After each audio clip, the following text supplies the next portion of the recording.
Hi everyone, this is Samarjit Kushwaha. Again, I'm going to talk about English literature, and this is my second video.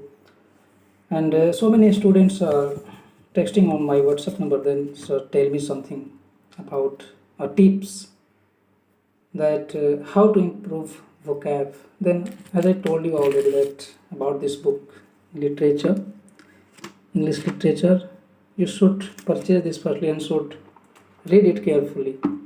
And I have a well experience about this book. You can improve your vocabulary.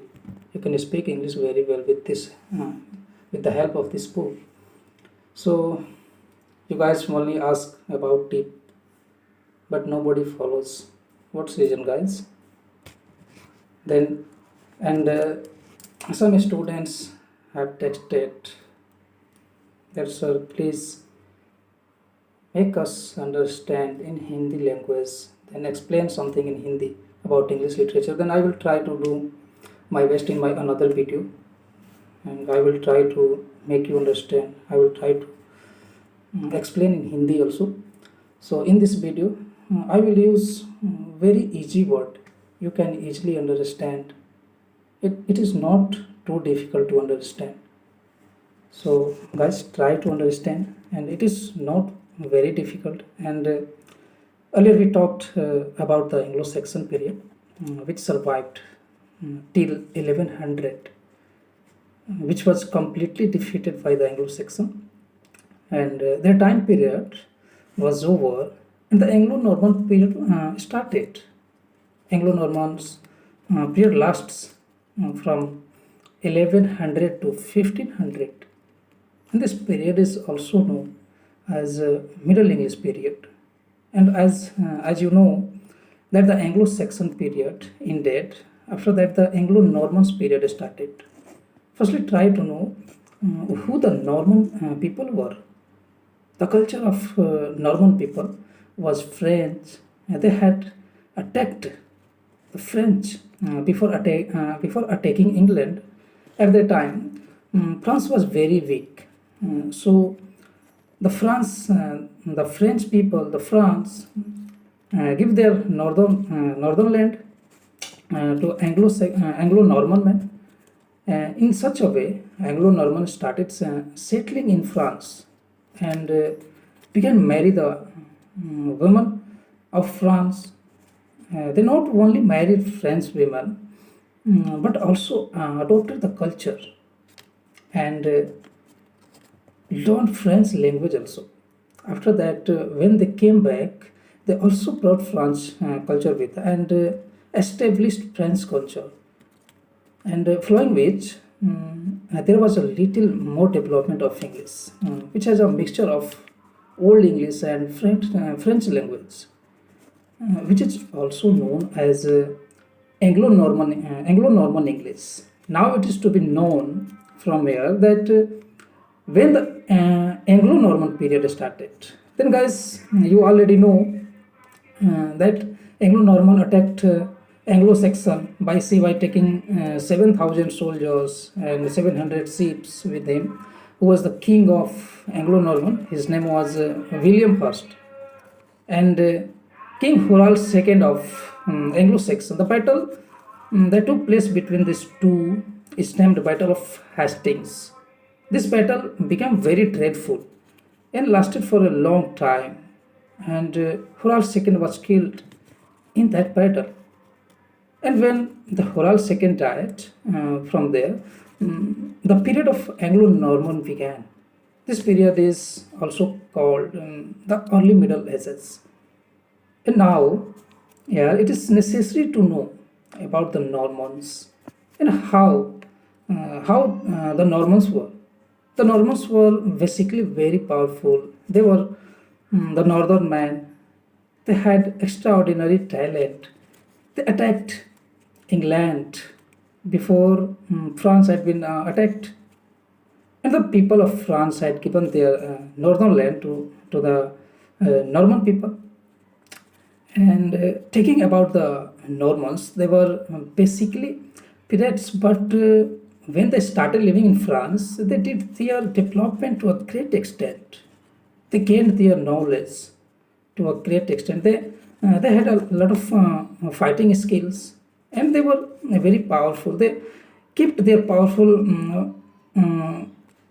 for many years, but gradually the downfall of English literature, downfall of English started. After that, Old English was complete. The way was over, and its time period was from 1066 to 1200. After the end of Old English language, the French language was made the official language. At that time, the language formed by the mixture of Old English and French language was Anglo-Norman, and the Anglo-Normans, which time period was before Chaucer's. And at that time, Oxford University and Cambridge University were created, and the books to be taught in, it was very expensive. And then there used to be manuscripts, and no publishing was done. And this is a thing to remember, because not a single word of Old English was used in the time period from 1066 to 1200. Then when the time period of 1200 came, the English language was used again. But this time the English language was completely changed. And this one was totally different from the Old English, because this one, which was English, a mixture of Old English and French. Then there was even talk about how the Anglo-Normans language was made. Now we will talk further about the how the literature of this period was. Within this period, another literature was added, which was totally different from the previous. And the literature which was added during this period was called Romance literature. And this literature was completely based on patriotism, in which patriotic things were told, respect for soldiers and love for their country was taught. And what was written in this literature was French language, because the language of the Anglo-Normans who came at the time was French, so the French language was used. And when the time period of 1200 was going on, at that time a poet emerged whose name was Laymon's, Laymon apostrophe S.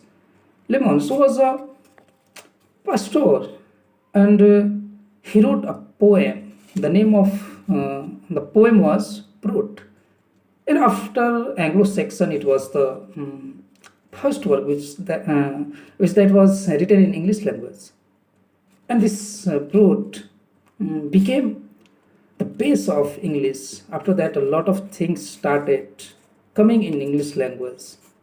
And that Laymon's was a little difference because he belonged to the Catholic Church. And the Catholic Church was very powerful. Its work play a much more important role, such as first Brut, second is Owl and Nightingale, and both of these are very important work at this time.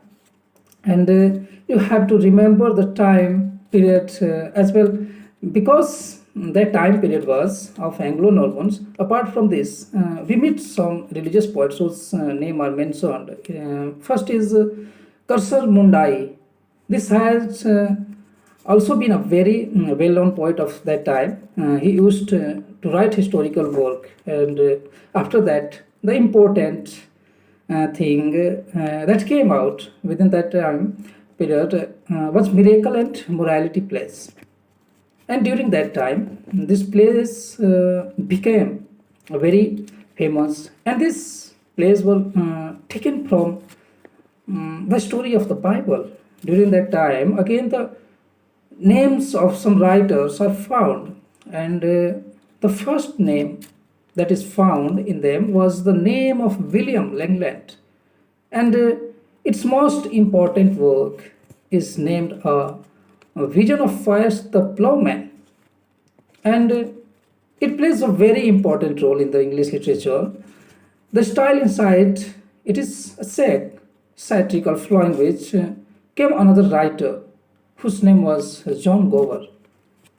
Its name, its time, that time period was from 1330 to 1408.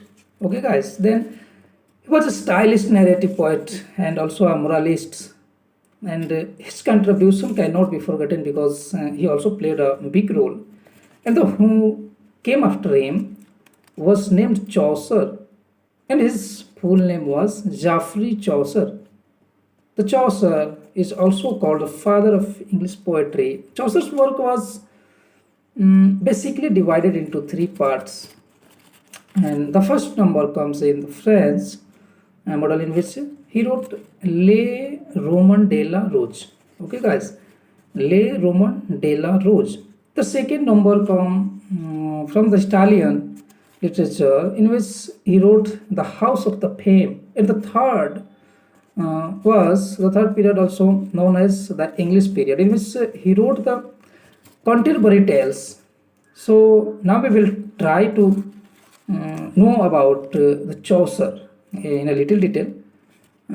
You need to know that Middle English is divided into three parts. First is before Chaucer, second is age of Chaucer, and third is after Chaucer. But we have to talk about the age of Chaucer, and Chaucer is known as father of English literature and father of English poetry. And some scholars believe that the literature which is before Chaucer is not in English language but in any other language. And they believe that the beginning of English literature has started from the time period of Chaucer. And Chaucer was born in 1314. Okay, guys, 1314, and died in 1400. And is known as the 14th century Chaucer because of his works. And the 14th century is also called the age of Chaucer. Chaucer's life was 60 years, but in 60 years he had shown great achievements. At the time the Chaucer was born, it was ruled by Edward III, and this was the time when England's battle with France. And this battle between France and England lasted for about 100 years. And Chaucer also took part in this battle. And in 1399, but he was arrested by the French army. Edward III had a lot of love for Chaucer. So Edward III had given full help to get Chaucer free, and was given a big amount of 16 pounds, which was for that time it's a very big deal. Then from this it is inferred that Chaucer was respected and cared for when he was alive. Little is known about Chaucer's domestic life, that Chaucer was often sent on diplomatic missions and traveled to different countries, used to go in. Then Chaucer used to go to new places and meet strangers, and whatever experience he got, he used to describe it in his own words. Now let's talk about war. Then this was fought between England and France for 116 years consistently. Then now it is not as if that fight was going on. Then continuously for some time the fight was stopped and then started in this way. The battle lasted for a total of 160 years had gone. And all the expenditure of this fight was on the population of England. A very high tax was imposed on them so that they could be compensated for the loss in the war.